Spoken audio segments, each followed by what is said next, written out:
नमस्कार। बहुत स्वागत है आप सभी दर्शकों का तुला राशि के लिए सूर्य राशि परिवर्तन के इस वीडियो में। ग्रहों के राजाधिराज भगवान भुवन भास्कर सूर्यदेव 16 नवंबर को अपनी नीच की राशि तुला राशि को छोड़कर अपने मित्र मंगल की राशि वृश्चिक राशि में गोचर कर चुके हैं और 15 दिसंबर तक वृश्चिक में ही गोचर करेंगे। जब कोई ग्रह नीच की राशि से बाहर आता है तो उसे बहुत बड़ी राहत मिलती है, खुशी मिलती है और वो अपनी खुशी सभी को प्रदान करता है। सबसे महत्वपूर्ण बात यह है कि सूर्यदेव अपने मित्र की राशि अपने मित्र के घर आए हैं और दूसरी महत्वपूर्ण बात यह है कि अपने मित्र मंगल से त्रिकोण का संबंध भी बना रहे हैं, नवम पंचम का योग बना रहे हैं। ऐसे में सूर्यदेव भी एक्टिवेट होंगे और मंगल भी एक्टिवेट होंगे। जब दो ग्रह जिन्हें ज्योतिष शास्त्र में ग्रहों के राजा और ग्रहों के सेनापति की संज्ञा दी गई है एक्टिवेट होंगे तो हमारे जीवन में भी बहुत बड़ा सकारात्मक परिवर्तन लेकर के आएंगे। तो इस राशि परिवर्तन का तुला राशि के जातकों के जीवन पर क्या प्रभाव पड़ेगा, इसी का विश्लेषण करेंगे इस वीडियो में। ये विश्लेषण आपकी चंद्र राशि के आधार पर किया जा रहा है। आपकी जन्म कुंडली में जिस भाव में चंद्रमा का गोचर है, अगर वहाँ पर 7 का अंक लिखा है तो आपकी तुला राशि है और आप उसी के आधार पर इस वीडियो को समझिए। तो ये है तुला राशि के जातकों की कुंडली। सूर्यदेव का गोचर आपकी कुंडली के धन के भाव में है। सूर्य यहाँ पर लाभ के भाव के स्वामी होकर के धन के भाव में गोचर कर रहे हैं।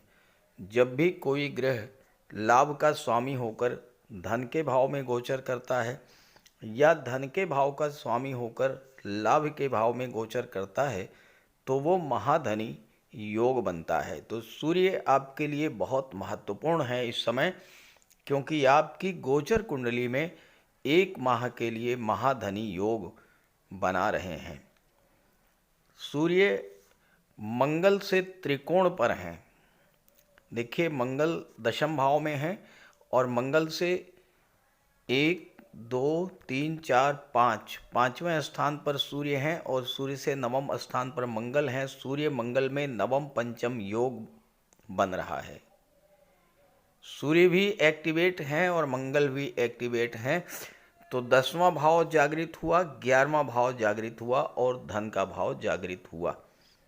सूर्य के साथ इस समय बुध का भी गोचर है, मरकरी एंड सन। और बुध जो है ये भाग्य के भाव के स्वामी हैं, तो भाग्य भाव भी जागृत हुआ। तो इस तरह से इस गोचर काल में आपकी कुंडली का नवम, दशम और एकादश तीनों ही भाव जागृत अवस्था में हैं। और गोचर में ये स्थिति अत्यंत दुर्लभ होती है जब तीनों ही भाव जागृत हों। भाग्य भाव जागृत हो गया तो आपके काम बनने लगेंगे, कम परिश्रम में आपको ज़्यादा सफलता मिलेगी। जितना आप एफर्ट करेंगे उससे ज़्यादा आपकी इनकम होगी, उससे ज़्यादा आपको लाभ मिलेगा। पिता का, गुरु का, बॉस का आपको सहयोग मिलेगा। भाग्य साथ देने से आपके सभी काम बनना शुरू हो जाएंगे। मंगल दशम भाव में दिग्बली होते हैं और दशम भाव जागृत है। तो ऐसे में कार्य क्षेत्र में कितनी भी बड़ी चुनौती हो, कितना भी बड़ा चैलेंज हो, मंगल के प्रभाव से आप उस चुनौती को, उस चैलेंज को एक्सेप्ट करेंगे, उसे पूरा करेंगे। कार्य क्षेत्र में कितना भी बड़ा टारगेट आपको दिया जाए उसे आप पूरा करेंगे। कार्य क्षेत्र की जो विघ्न बाधाएं चल रही थीं वो विघ्न बाधाएं मंगल के प्रभाव से समाप्त होंगी और कार्यों को गति मिलेगी। लाभ का भाव जागृत है तो आपको हर तरह का लाभ प्राप्त होकर, भाग्य के स्वामी सूर्य के साथ हैं, लाभ के स्वामी के साथ हैं, तो भाग्य भी आपका चमकेगा और बहुत सी चीज़ें आपको भाग्यवश प्राप्त होगी। भाग्य का स्वामी जब सूर्य के साथ होकर के सूर्य से प्रकाशित हो रहा है तो भाग्य भाव भी प्रकाशित हो रहा है। जब किस्मत के सितारे बुलंद होते हैं तो थोड़े प्रयास में ही बड़ी सफलता मिल जाती है। अब 11वां भाव आपकी इनकम का होता है। सूर्य आपकी इनकम तो बढ़ाएंगे ही, कोई ऐसा धन जो आपको बहुत पहले मिल जाना चाहिए था, नहीं मिल पाया, वो पैसा आपको मिलेगा।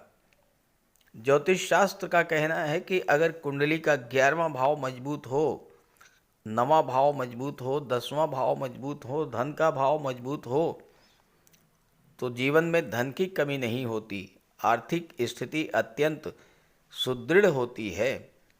आपकी कुंडली के धन के भाव में बुध सूर्य का बुधादित्य राजयोग बन रहा है। बुध व्यापार के कारक होते हैं, भाग्य के स्वामी हैं और विदेश के स्वामी हैं। विदेश के स्वामी होकर के सूर्य के साथ बैठे हैं धन के भाव में, तो विदेशों से धन की प्राप्ति होगी। बिजनेसमैन के लिए समय बहुत अच्छा रहेगा, आपका रुका हुआ धन प्राप्त होगा, रुकी हुई पेमेंट्स आपको मिलेगी। दशम भाव में मंगल बैठे हैं।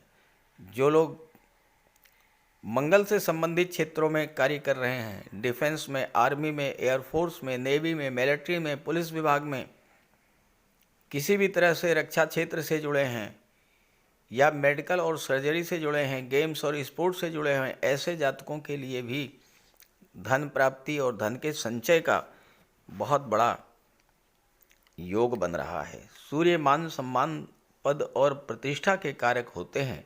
दशम भाव जागृत है, सूर्य के प्रभाव से आपके मान सम्मान में वृद्धि होगी।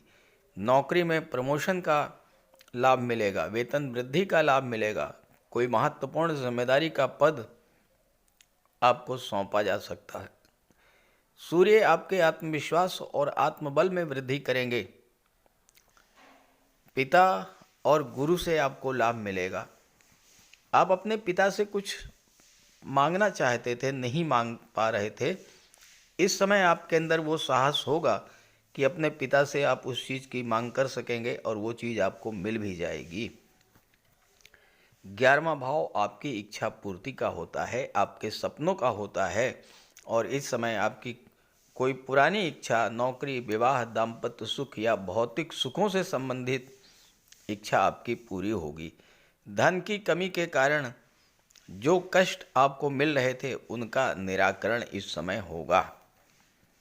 मंगल दशम भाव में गोचर करते हुए सीधी दृष्टि से चौथे भाव को देखेंगे। चौथा भाव भूमि भवन प्रॉपर्टी का होता है। मंगल भूमि के कारक हैं, भूमि पुत्र कहे जाते हैं। ऐसे में इस समय आपको जमीन जायदाद प्रॉपर्टी का भी लाभ मिल सकता है। आपकी कुंडली में दशम भाव के स्वामी शनिदेव हैं, जो कि निर्माण के वाहन के कारक होते हैं। इस समय आप कोई निर्माण कार्य भी शुरू करा सकते हैं या वाहन का लाभ भी आपको इस समय मिल सकता है। धन भाव में गोचर करते हुए सूर्य और बुध की दृष्टि अष्टम भाव पर पड़ेगी। 8वां भाव जो होता है ये गुप्त धन का होता है। इस समय आपको कोई डूबा हुआ धन प्राप्त हो सकता है। आपका कोई पैसा कहीं फंसा हुआ था, वो पैसा आपको मिल सकता है। 8वां भाव परिवर्तन का भी होता है।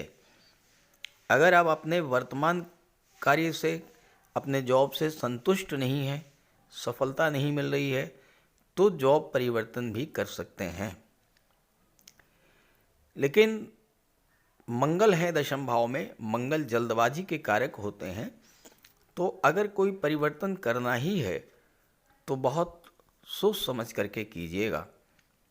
8वां भाव जो होता है ये रिसर्च का होता है, गुप्त रहस्यों का होता है। तो कैरियर में जो बदलाव आप करना चाहते हैं, पहले उसको अच्छे तरह से समझें, उस पर डीप रिसर्च करें, नए कैरियर के बारे में अच्छे से जानकारी कर लें, तब कोई परिवर्तन करें। ऐसा ना हो कि नए कार्य व्यवसाय में भी वही समस्याएं आएँ जो आपसे पहले आती रही हैं। सूर्य पूरे 1 वर्ष के बाद धन भाव में आए हैं और अष्टम भाव को देख रहे हैं, तो आपके जीवन में बदलाव तो लाएंगे ही। गुप्त धन की प्राप्ति हो सकती है। ज्योतिष, तंत्र मंत्र, रिसर्च में जो लोग हैं वो बहुत अच्छा परफॉर्म करेंगे। कोई नई खोज कर सकते हैं, कोई नई उपलब्धि प्राप्त हो सकती है। और ये समय ऐसा है कि जितना अधिक आप अपने कार्य से जुड़ेंगे, जितना अधिक उसकी बारीकियों को समझेंगे, उतना ही अधिक आपको सफलता मिलेगी।